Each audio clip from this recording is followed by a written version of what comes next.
এই মুহূর্তে ফেসবুকে চলছে এক নতুন ট্রেন্ড, কফিলের ছেলে আর সান্ডা।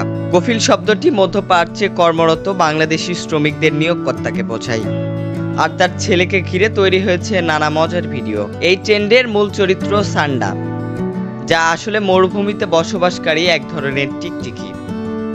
এর বৈজ্ঞানিক নাম ইউরোমাস্টিক। সৌদি আরব সহ বিভিন্ন মরু অঞ্চলে এদের দেখা যায়।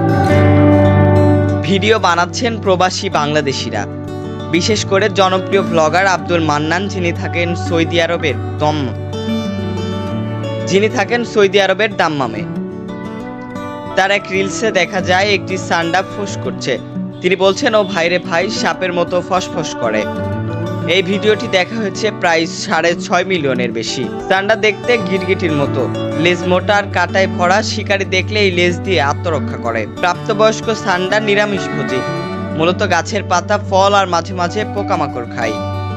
স্থানীয় বেদুইনরা সান্ডা ধরেন এবং কখনো কখনো রান্না করেন। তার মধ্যে রয়েছে সান্ডার বিরিয়ানিও।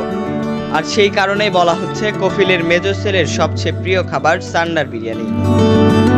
আশরাফুল অন্তর, ধূমকেতু নিউজ।